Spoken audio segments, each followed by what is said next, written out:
हाँ जी, आपने इस वीडियो को ओपन किया है तो इसका मतलब आपके लिए बहुत ही इंपॉर्टेंट वीडियो है, क्योंकि इसमें अप्रॉक्स 41 क्वेश्चन करवाने वाला हूं और वो सीईटी में पूछे जाने वाले मोस्ट इंपॉर्टेंट क्वेश्चंस में से होने वाले हैं। इसीलिए आप ध्यान से देखोगे, पूरा वीडियो को एंड तक देखना और अपने दोस्तों को भी शेयर कर देना। अब यहाँ पे समझने वाली बात यह है कि आपका एग्जाम आ चुका है और एग्जाम से पहले आप बहुत ही मेहनत से प्रिपेयर करना चाहते हो।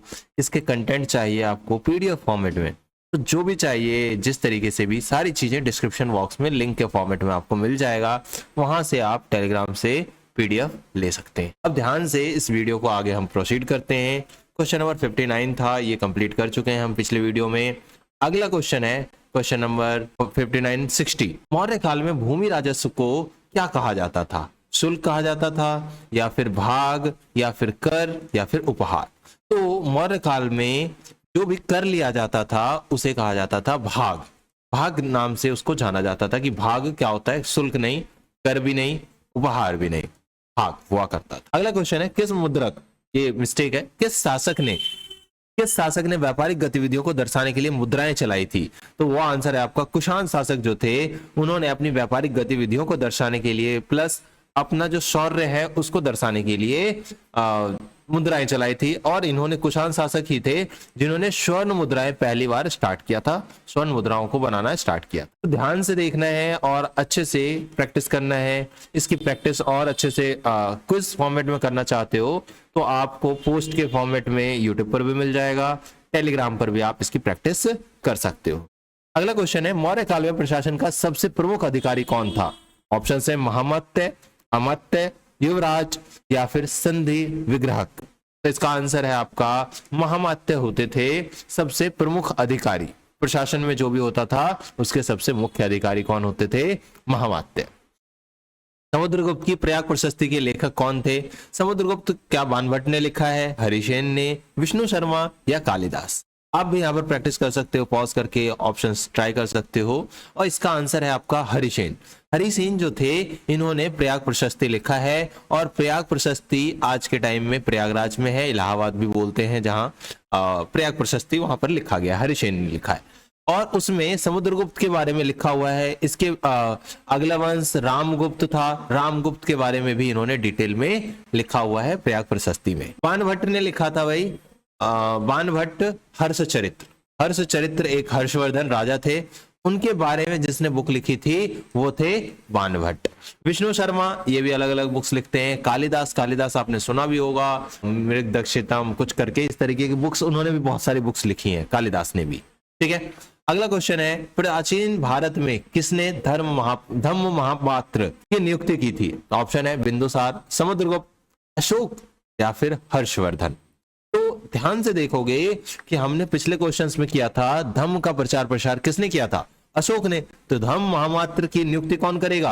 अशोक करे। और अशोक वही राजा है जिसने कलिंग युद्ध के बाद अपना जो भी युद्ध था वो त्याग दिया और बौद्ध धर्म को अपनाकर बौद्ध धर्म का प्रचार प्रसार करता है, जिसको हम धम्म बोलते हैं। अगला है नीचे दिए गए में से किस अभिलेख से समुद्रगुप्त के दक्षिणी विजय अभियान की जानकारी मिलती है? तो अभी हमने पढ़ा कि समुद्रगुप्त के बारे में हमें पता चलता है प्रयाग प्रशस्ति से, और यही इसका आंसर हो जाएगा कि प्रयाग प्रशस्ति में समुद्रगुप्त ने किस तरह से दक्षिण भारत के चीजों को देखा, दक्षिण भारत में अपने राज्य को बढ़ाने की कोशिश की थी, उसके बारे में पूरा वर्णन किया गया है प्रयाग प्रशस्ति। अगला है मौर्य शासन में ग्रामिक का क्या अर्थ था?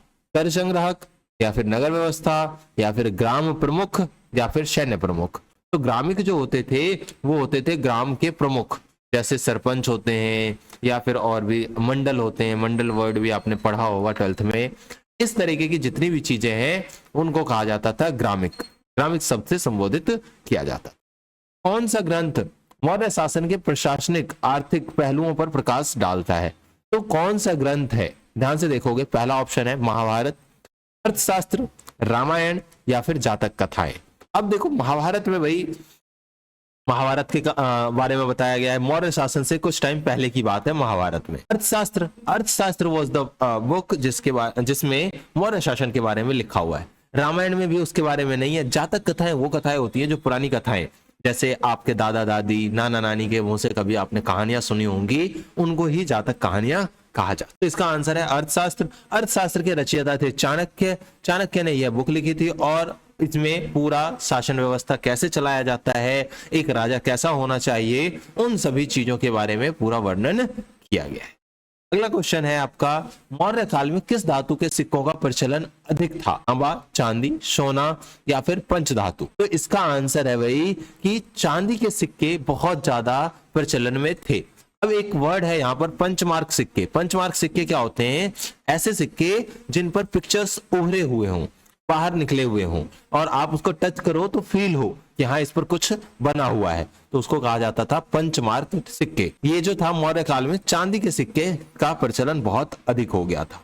जैसे उस पर क्या क्या बना था, और इनका टाइम पीरियड था 321 ईसा पूर्व में चंद्रगुप्त मौर्य ने इसकी स्थापना करी थी, और अंतिम राजा बृहद्रथ 185 ईसा पूर्व में देहांत होता है और वो खत्म हो जाता है। इसके बाद बनता है शुंगा डायनेस्टी। ठीक है, ये सिक्के प्राय असमान आकृति मतलब एक समान के नहीं होते थे। इन पर विभिन्न प्रतीक छपे होते थे जैसे सूर्य, वृक्ष, पर्वत आदि। अगला क्वेश्चन है, प्राचीन भारत में व्यापारिक संघों को क्या कहा जाता था? अब फिर से ध्यान से सुन लें, अगर आप यहां तक आ चुके हैं और थोड़ा सा पेशेंस दिखाएं, अपने सीईटी के स्कोर को बहुत अच्छा कर सकते हैं अगर ध्यान से पढ़ते हैं, अच्छे से पढ़ते हैं। इनका पीडीएफ में आपको प्रैक्टिस करना है, रिवीजन तुरंत करना है क्योंकि हर बार वीडियो देख नहीं सकते, तो रिवीजन करना है तो पीडीएफ फॉर्मेट में आप इसको डाउनलोड कर लीजिए टेलीग्राम चैनल पर जाकर, जिसका लिंक डिस्क्रिप्शन में है, और वहां से आप इजीली प्रैक्टिस कर सकते हो, रिवाइज कर सकते हो। और टेलीग्राम पर एक और बेनिफिट है, वहां पे क्विज फॉर्मेट में भी इन क्वेश्चंस को अटेम्प्ट करके आप रिवीजन कर सकते हो। प्राचीन भारत में व्यापारिक संघों को क्या कहा जाता था? ऑप्शन है सभा, समिति, श्रेणी या फिर मंडल। तो आंसर है प्राचीन भारत में इसके लिए श्रेणी शब्द का प्रयोग किया जाता था। श्रेणी जो थे वो व्यापारिक संघ हुआ करते थे। उन संगठनों के लिए किया जाता था जिनमें व्यापारी, कारीगर और अन्य पेशेवर लोग शामिल होते थे। ये संघ किसी एक ही व्यवसाय या व्यापार से जुड़े लोगों का समूह होता था, उसे हम श्रेणी कहते थे। मौर्य साम्राज्य में राजुक जो होते थे उसका क्या अर्थ होता था? सेनापति, धार्मिक सलाहकार या फिर क्षेत्रीय प्रशासक और न्यायाधीश। एक पर्टिकुलर क्षेत्र में जो प्रशासन चलाते हैं, जो कानून व्यवस्था को देखते हैं, न्याय करते हैं वो, या फिर कर संग्राहक करता। तो आंसर है सी, क्षेत्रीय प्रशासक और न्यायाधीश। राजुक प्रांतों में प्रशासन चलाने के लिए नियुक्त किए जाते थे। इन्हें न्याय देने, कानून का पालन करवाने और लोगों के कल्याण का कार्य सौंपा गया था। ये अफसर जिलों के स्तर पर कार्य करते थे और कभी कभी भूमि वितरण एवं विवाद निपटारे का भी कार्य करते थे। अशोक के शिलालेखों में बताया गया है कि राजुकों को स्वतंत्र रूप से निर्णय लेने का अधिकार भी प्राप्त था। तो ये सारी बातें हैं भाई किसके बारे में? राजुक शब्द के बारे में। इसी तरह से आप प्रैक्टिस करते रहिए, मेहनत करते रहिए, और बहुत ही ज्यादा क्वेश्चन है। अप्रॉक्स मैंने बताया 41 क्वेश्चन, 100 तक, अभी हम 70 क्वेश्चन पे हैं, 100 तक हम आज करने वाले हैं। अगला क्वेश्चन है, प्राचीन अभिलेख किस सामग्री पर लिखे जाते थे? कागज पर लिखे जाते थे, धातु पर, पत्थर पर या फिर लकड़ी पर? तो प्राचीन काल में जो अभिलेख होते थे उनको स्थायी रूप से रखने के लिए प्राय पत्थर या फिर धातु जो स्ट्रॉन्ग होते थे, ज्यादातर हमें किस पर लिखे मिलते हैं? पत्थर पर। तो इसीलिए इसका आंसर क्या हो जाएगा? पत्थर हो जाएगा। तो प्राचीन काल में अभिलेखों को स्थायी रूप से धातु, मिट्टी आदि पर उत्कीर्ण किए जाते थे, लेकिन मध्यम था, सबसे इंपॉर्टेंट जो था पत्थर था। पत्थर पर इंस्क्रिप्शन अभिलेख लिखवाए जाते थे। अशोक के कई शिलालेख हैं जो पत्थर और स्तंभों पर खुदे थे। हाथी गुफा अभिलेख, हाथीवाड़ा अभिलेख, शिलालेख, इलाहाबाद स्तंभ, ये सभी पत्थर पर खुदे हुए हैं। इंपॉर्टेंट है भाई, पढ़ लेना, इसको अच्छे से याद कर लेना। महाभारत का युद्ध किसने जीता था? पांडव ने, कौरव ने, मौर्य या फिर उपरोक्त सभी? तो देखो उपरोक्त सभी तो हो नहीं सकता, महाभारत में मौर्य था नहीं, पांडव और कौरव में से आप कंफ्यूज हो सकते हो। तो कौरव तो जीत ही नहीं सकता, दुर्योधन वाला साइड हारता है, पांडव जीतते हैं जिसके साइड से कृष्ण होते हैं। ठीक है, तो महाभारत एक प्रसिद्ध प्राचीन भारतीय महाकाव्य है जिसमें कुरुक्षेत्र युद्ध का वर्णन है। अब उसी में पांडव और कौरव के बीच हुआ था। यही क्या है? युद्ध का अंत पांडवों की विजय से हुआ। युद्ध में पांडवों को भगवान श्री कृष्ण का साथ मिला। कौरव पक्ष का प्रमुख योद्धा भीम, भीष्म या फिर द्रोणाचार्य और कर्ण था। कर्ण अंततः सारे ये मारे जाते हैं और मौर्य वंश का इस युद्ध से कोई लेना देना नहीं था, वह इतिहास का हिस्सा है, जबकि महाभारत एक पौराणिक कथा है और इसको भी इतिहास बोला जाता है। महाभारत एक कथा नहीं है ऐसा माना जाता है क्योंकि इसके सारे साक्ष्य मिले। महाभारत काल में जो जो चीजें हुई हैं वो सभी चीजों का साक्ष्य हमें मिला है। तो इसीलिए ये क्या है, एक प्रकार का हमारे लिए इतिहास है। अगला क्वेश्चन है आपके लिए, इनमें से कौन सा महत्वपूर्ण धर्म शास्त्र या फिर थियोलॉजी है? ऑप्शन है Manusmriti, option B Mahabharat, option C Ramayan और डी है इनमें से कोई नहीं। तो आंसर थियोलॉजी जो होता है जिसमें हम नियम और कानून लिखे होते हैं, थियोलॉजी धर्म शास्त्र जो होता है जिसमें धर्म के बारे में लिखा है, कैसे चीजों को पालन करना है, तो इसका आंसर है मनुस्मृति। मनु द्वारा लिखा गया एक पुस्तक है जिसमें हिंदू धर्म में कैसे लोगों को रहना चाहिए, किस प्रकार के नियमों को पालन करना चाहिए, कर्तव्य क्या हो सकते हैं, सामाजिक व्यवस्था से संबंधित नियम और विचारों का संग्रह है। मनुस्मृति को प्राचीन भारत का प्रमुख धर्मशास्त्र कहा जाता है। यह मनु द्वारा रचित है और इसमें वर्ण व्यवस्था, सामाजिक आचार, दंड व्यवस्था, स्त्री पुरुष के कर्तव्यों का विस्तार से वर्णन किया गया है। महाभारत, रामायण और ये सारे क्या है, धार्मिक ग्रंथ हैं, महाकाव्य जिसको बोलते हैं एपिक बोला जाता है। अगला क्वेश्चन है, धर्म शास्त्रों के अनुसार केवल डैश ही देश का एक शासन कर सकता है? तो ये आप सभी जानते हैं 4 वर्ण थे, ब्राह्मण, क्षत्रिय, वैश्य और शूद्र। और जानते हैं ये भी अच्छे से कि क्षत्रिय जो वंश होता था, क्षत्रिय जो राजा होते थे, वो राजपाट करने का मतलब वही देश को चलाने का, शासन व्यवस्था को चलाने का काम करते थे। और ब्राह्मण जो थे उनको सलाह देने का काम करते थे। वैश्य व्यापार हुआ करते थे, व्यापारी हुआ करते थे। शूद्र ऐसे लोग होते थे जो सर्विस प्रोवाइड करते थे, काम करते थे, नौकर हुआ करते थे। उस तरह के लोगों को शूद्र कहा जाता था। तो यहाँ ध्यान से देखेंगे, धर्मशास्त्रों के अनुसार क्षत्रिय वर्ग को देश का शासन करने पर अधिकार था। यह वर्ग शासक, योद्धा के रूप में कार्य करता था। उनके पास प्रशासन और रक्षा का दायित्व होता था। ब्राह्मणों को धार्मिक, शैक्षिक कार्यों के लिए जिम्मेदार ठहराया गया था, जबकि वैश्य व्यापार और वाणिज्य में संलग्न रहते थे, मतलब व्यापार और वाणिज्य। शूद्र अन्य वर्गों की सेवा करते थे, सर्विस दिया करते थे। इनमें से कौन सा शासक अंतर्विवाह, एंडोगेमी का पालन करते थे? अंतर्विवाह एंडोगेमी बोलते हैं। ऑप्शन है सातवाहन, पांडव, मौर्य या फिर इनमें से कोई नहीं। तो इसका आंसर है भाई सातवाहन राजा हुआ करते थे जो एंडोगेमी या फिर अंतर्विवाह को फॉलो करते। अगला क्वेश्चन है, पांडव की पत्नी कौन थी? प्रभावती गुप्ता, प्रदेवी गुप्ता नहीं, प्रभावती गुप्ता या फिर गौतमी या फिर द्रौपदी या फिर इनमें से कोई नहीं। तो इनमें से कोई तो होगा नहीं, गौतमी भी नहीं है और प्रभावती गुप्ता भी नहीं है। तो आंसर क्या है? द्रौपदी जो थी, जिसको हम पांचाली भी बोलते थे क्योंकि पांचाल नरेश की पुत्री थी, उसकी बहन थी द्रौपदी, इसीलिए कहा जाता था, पुत्री थी पांचाल नरेश की, राजकुमारी थी वहां की, इसीलिए इनको पांचाली कहा जाता था। प्लस द्रौपदी की 5 पत्नियां थी, इसीलिए इसको ये जो बहुपति एक व्यवस्था था, बहुपति का फॉलो करती है कौन? द्रौपदी। अगला क्वेश्चन है, दुर्योधन और उनके भाइयों को कहते थे, क्या कहते थे भाई? कौरव कहते थे, पांडव कहते थे, मलेच्छा या फिर निषाद कहा जाता था। तो दुर्योधन और उनके भाइयों को कहा जाता था भाई कौरव। कौरव और पांडव जो थे, जैसे युधिष्ठिर, भीम, ये सारे, अर्जुन, नकुल, सहदेव, ये 5 भाई थे जिन्हें हम पांडव के नाम से जानते हैं। निषाद वो होते हैं जो जंगलों में रहते हैं, जैसे दुर्योधन नहीं, एक आपने सुना होगा द्रोणाचार्य, गुरु द्रोणाचार्य का शिष्य था एकलव्य। एकलव्य जो था वो निषाद परिवार से था, जिसकी वजह से गुरु द्रोणाचार्य ने उसको शिक्षा देने से मना कर दिया था। कौन सी शिक्षा? जो युद्ध में धनुर्विद्या बोला जाता है, धनुष चलाने की शिक्षा। इनमें से कौन सी पुस्तक पहले आई थी? ऋग्वेद, महाभारत, मनुस्मृति या फिर इनमें से कोई नहीं? तो इसका आंसर है भाई ऋग्वेद। ऋग्वेद क्योंकि इसकी रचना 1500 से लेकर 200 ईसा पूर्व के बीच माना जाता है, इसलिए ये जो था क्या था, बीच लिखा गया था, इसलिए ये सबसे पुराना महाकाव्य है। जबकि महाभारत लगभग 400 ईसा पूर्व से लेकर 400 ईस्वी के बीच का माना जाता है। मनुस्मृति 200 ईसा पूर्व से लेकर 200 ईस्वी के बीच में रचित पुस्तक माना जाता है, इसलिए ऋग्वेद जो है वो सबसे पुराना पुस्तक है। ठीक है, अगला क्वेश्चन है हमारे लिए, महाभारत में कितने श्लोक हैं? ऑप्शंस हैं 1 लाख, 10 लाख, 50 लाख या फिर इनमें से कोई नहीं। तो इसका आंसर है सिंपली 1 लाख, क्योंकि बहुत ज्यादा श्लोक थे भाई इसमें और वो अप्रोक्स 1 लाख तक पहुंच जाते हैं। अगला क्वेश्चन है, किस प्रकार की विवाह प्रणाली में एक महिला के कई पति हो सकते हैं? तो अभी हमने पढ़ा कि बहुपति, सिंपल बहुपति, या फिर अंतोगामी, बहिर्गामी, बहुपत्नी। बहुपत्नी एक ऐसा इंसान, एक ऐसा पुरुष जिसकी बहुत सारी पत्नी हो तो उसे कहा जाता है बहुपत्नी विवाह। और एक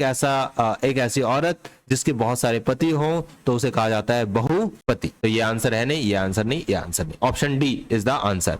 एग्जाम्पल क्या था भाई? Draupadi is the follower of बहुपति या फिर एंडोगेमी बोला नहीं, पॉलीहेंड्री बोला जाता है इसको। अब है अगला क्वेश्चन, ऋग्वेद में कुल कितने सूक्त या फिर स्तोत्र हैं, श्लोक हैं, बोल सकते हैं श्लोक कितने हैं? तो ऋग्वेद में लगभग 1028 श्लोक हैं। 1786 नहीं, 1020, 1078 नहीं है। तो हाइमन्स बोला जाता है जिसको ये लोग क्या करते थे, चैंट किया करते थे, मतलब बोला करते थे। और ऋग्वेद में याद रखना टोटल मंडल थे 10 मंडलों का वर्णन है ऋग्वेद में। अग्नि, इसमें किसके बारे में बताया गया? अग्नि, इंद्र, वरुण, सोम, अलग अलग चीजों के अलग अलग देव। अग्निदेव अग्नि के लिए है, इंद्रदेव आसमान में जो हमारे वो होता है बारिश पानी के लिए, वरुण देव है, सोम देव है, इसी प्रकार के अन्य देवताओं को समर्पित था। अगला क्वेश्चन है, निम्नलिखित में से कौन सा कार्य क्षत्रिय वर्ण से संबंधित है? यज्ञ करना और दान देना। अगला है वेदों का शिक्षण देना, व्यापार, कृषि। तो यज्ञ करना और दान देना ही किससे रिलेटेड था?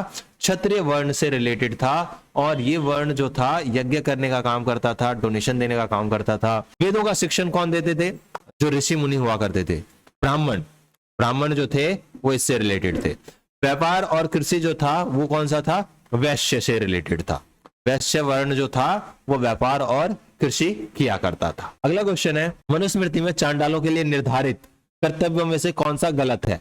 उन्हें गांव के बाहर रहना पड़ता था, उन्हें त्यागे हुए बर्तन का उपयोग करना पड़ता था, उन्हें ग्रामीणों के पुराने कपड़े और शंखों से बने आभूषण पहनने पड़ते थे, उनका कर्तव्य था कि वे जल्लाद के रूप में कार्य करें। ये तो सही है। आप ध्यान से देखोगे, उन्हें त्यागे गए बर्तन का उपयोग करना पड़ता था, उन्हें गांव के बाहर रहना पड़ता था, उन्हें ग्रामीणों के पुराने कपड़े और शंखों से बने आभूषण पहनने पड़ते थे। तो त्यागे हुए बर्तन, ये वाला थोड़ा गलत है। त्यागे हुए बर्तन नहीं, जो उन्हें दान में दिया जाता था उसका प्रयोग करते थे। ये सारे सही है, ये गलत है। तो हमारा आंसर क्या हो जाएगा? ऑप्शन बी, कि उनके कर्तव्यों में से ये नहीं था। बाकी सारे उनके कर्तव्य थे कि वो गांव से बाहर रहेंगे, पुराने कपड़े पहनेंगे, और जो भी मृत होगा उनके संबंधी नहीं होगा तो उनको सब जो होगा उसको निपटाएंगे या फिर उनका दाह संस्कार करने का काम करेंगे। अगला क्वेश्चन है, महाभारत की रचना लगभग कितने वर्ष पहले हुई थी? तो 100 वर्ष, 1050, 2000 वर्ष या फिर 5000 वर्ष? तो लगभग 2000 वर्ष पहले की बुक मानी जाती है। और महाभारत की रचना लगभग 2000 वर्ष से अधिक पहले की मानी जाती है। विद्वानों के अनुसार 400 ईस्वी से लेकर 400 ईसा पूर्व के बीच में इसकी रचना हुई थी। तो इसीलिए 2000 ईसा पूर्व, 2000 वर्ष पूर्व सबसे सटीक आंसर लग रहा है, तो वो आपको करना है। देखो कौन ज्यादा सही है ये इंपॉर्टेंट है, गलत कौन है वो इंपॉर्टेंट नहीं। ठीक है, महाभारत के क्रिटिकल संस्करण मतलब समलोचनात्मक संस्करण, क्रिटिकल एडिशन को बोलते हैं समलोचनात्मक संस्करण। इसकी जुड़ा अत्यंत महत्वाकांक्षी प्रोजेक्ट किस वर्ष शुरू किया गया था? 1919, 1717 या 1616 या 1920? देखो ये दोनों एक दूसरे के आसपास हैं, तो इनमें से ऑप्शन होगा, ये ऑप्शंस खत्म कर दो। तो 1919 हमारा सही आंसर है। और इसी टाइम इन्होंने कौन से Bhandarkar oriental research institute Pune द्वारा इसकी शुरुआत की गई 1919 ईस्वी में। क्रिटिकल एडिशन या फिर आलोचनात्मक नहीं बोलते, समलोचनात्मक संस्करण बोलते हैं, इसकी शुरुआत की गई, जिसके बीएस सूक्तांकर, कौन थे भाई? बीएस सूक्तांकर ये अध्यक्ष बनते हैं। और इन्हीं के अध्यक्षता में ये पूरी बुक जो हमारी क्रिटिकल एडिशन थी वो लिखा गया है। और बहुत बड़ा बुक था, कुछ 10,000 पन्नों में लिखा गया। महाभारत की भूमिका में मूल ग्रंथ के कितने श्लोकों का उल्लेख है? अभी हमने पढ़ा भाई कितने श्लोक है। मूल ग्रंथ का जो मूल पार्ट है, भूमिका है, उस भूमिका में कितने श्लोक हैं?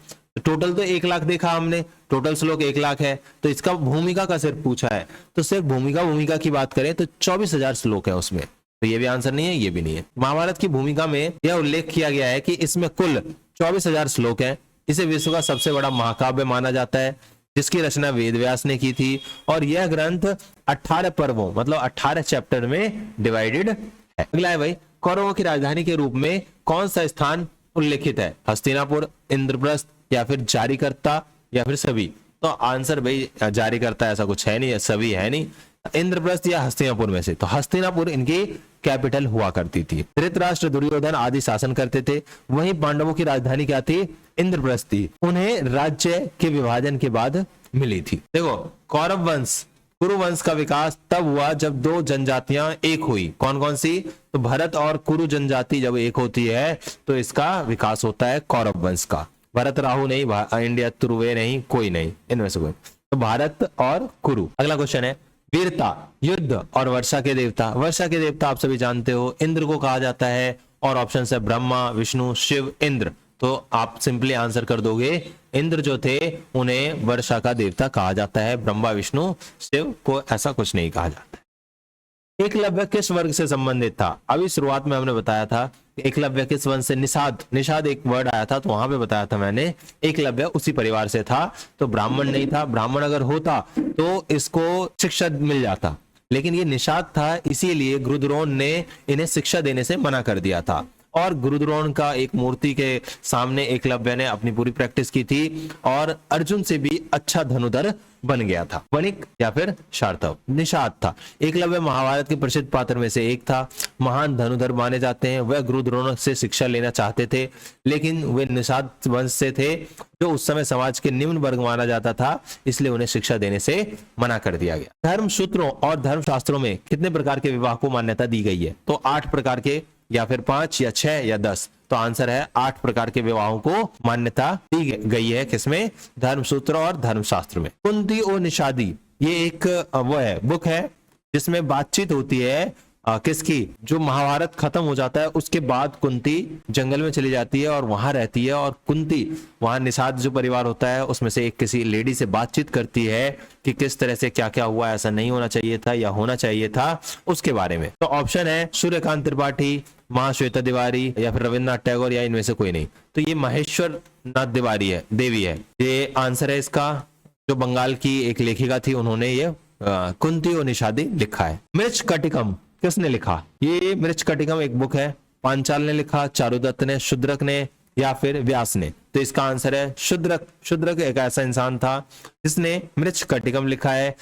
शाब्दिक अर्थ होता है मिट्टी की गाड़ी, और यह एक प्राचीन संस्कृत नाटक है जिसे राजा शूद्रक द्वारा, राजा थे ये, रचित माना जाता है। यह नाटक चारुदत्त एक ब्राह्मण व्यापारी और वसंत सेना एक गणिक की प्रेम कथा है। तो चारुदत्त तो उसमें पात्र है, लिखा किसने है? शूद्रक ने लिखा है। ठीक है, आगे देखो भाई, द्रौपदी ने विवाह के किस प्रकार की प्रणाली का पालन किया था? तो इसके बहुत सारे पति थे, तो इसीलिए आंसर क्या होगा? पॉलीहेंड्री या फिर बहुपति, बहुपत्नी, जिसमें बहुत सारी पत्नियां होती हैं। जैसे राजा दशरथ थे, दशरथ की 3 पत्नियां थी, तो ये बहुपत्नी को फॉलो करते थे। बहिर्गर्मता, एक्सोगेमी नहीं, एक्सोगेमी मतलब बाहर की, अपने गोत्र से बाहर शादी करना एक्सोगेमी होता है। अंतर्गम्यता, एंडोगेमी मतलब अपने कुल के अंदर ही शादी करना, उसको एंडोगेमी बोलते हैं। इस प्राचीन ग्रंथ में यह सुझाव दिया गया है कि प्रारंभ में मनुष्यों के शरीर पूरी तरह से विकसित नहीं थे। पुराण में, या फिर धर्मशास्त्र में, या ऋग्वेद में, या फिर सूत पीटक में। तो इसका आंसर है भाई सूत पीटक ऐसा बुक था जिसमें प्राचीन में बताया गया है कि हम इस तरह से, हमारा जो शरीर था इस तरह से विकसित नहीं था। अगला है, युद्ध के लिए मुझे एक लंबा भाला गढ़ो जिसकी धार सीधी हो। यह रचना तमिल संगम साहित्य के किस काव्य संग्रह से संबंधित है? तो आंसर है परिपाड़ाल, पथित्रुपथु, या फिर पुरनानुरु, या फिर नत्रनय। तो आंसर है पुरनानुरु। ये एक बुक है, संगम साहित्य है, जिसमें काव्य संग्रह है जो पूरम विषयों से संबंधित, पूरम साहित्य में युद्ध, वीरता, राजा, नीति, दान, सामाजिक जीवन का वर्णन किया गया है, उसी में ये है। भगवत गीता किस ग्रंथ का हिस्सा है? तो पुराण, महाभारत, रामायण, या उपरोक्त में से कोई नहीं। तो इसका भाई सिंपल आंसर जानते हो आप, महाभारत और भगवत गीता एक दूसरे से रिलेटेड थे, तो आंसर हो जाएगा महाभारत। अगला है, महाभारत का रचयिता कौन था? महाभारत किसने लिखा है? महर्षि वाल्मीकि ने, वेद व्यास ने, कालिदास ने, या फिर पतंजलि ने। तो इसका आंसर होगा भाई वेद व्यास। ऐसे इंसान थे, ऐसे ऋषि थे एक, जिन्होंने महाभारत की रचना की थी, और इनको बताया किसने था? पूरी कहानी पूरा लिखवाया था इन्होंने, किससे? गणेश जी से। भगवत गीता का संवाद किन 2 पात्रों के बीच हुआ था? भगवत गीता, अभी हमने पढ़ा भगवत गीता महाभारत का पार्ट था, तो क्या महाभारत में राम थे? नहीं थे। युधिष्ठिर और भीष्म तो थे, लेकिन ऐसा कोई संवाद उनके बीच नहीं हुआ। कृष्ण और अर्जुन, हाँ, तो कृष्ण और अर्जुन ऐसे इंसान थे, ऐसे लोग, भगवान थे बेसिकली कृष्ण। उन दोनों के बीच में जो संवाद होता है, जो बातचीत होती है, उसी को भगवत गीता का संवाद कहा जाता है। अगला क्वेश्चन है, भगवत गीता का मूल्य उद्देश्य क्या था? मूल उद्देश्य मतलब मेन क्या कारण था जो इसको पढ़ना था, इसको समझाना था? कृष्ण ने अर्जुन को ज्ञान दिया था, किस तरह का ज्ञान? धर्म का ज्ञान, कर्म का ज्ञान, या फिर आत्मज्ञान। तो इसका आंसर क्या होगा? ऑप्शन सी, कि भगवत गीता में धर्म कर्म के बारे में बताया गया था और आत्मज्ञान का उपदेश दिया गया। तो इसी तरह से हम 41 क्वेश्चंस कंप्लीट कर चुके हैं, और इससे आगे हम अगली वीडियो में करेंगे इसलिए आप इसको अच्छे से पढ़ लो और अपने दोस्तों तक पहुंचा दो। अब एग्जाम भी आने ही वाला है, बहुत कम दिन बचे हैं। अपनी प्रैक्टिस को बहुत ज़्यादा बूस्ट करो और इसके क्विज जरूर अटेम्प्ट करो आप टेलीग्राम चैनल पर जाकर। मिलते हैं अगली वीडियो में। Thank you so much.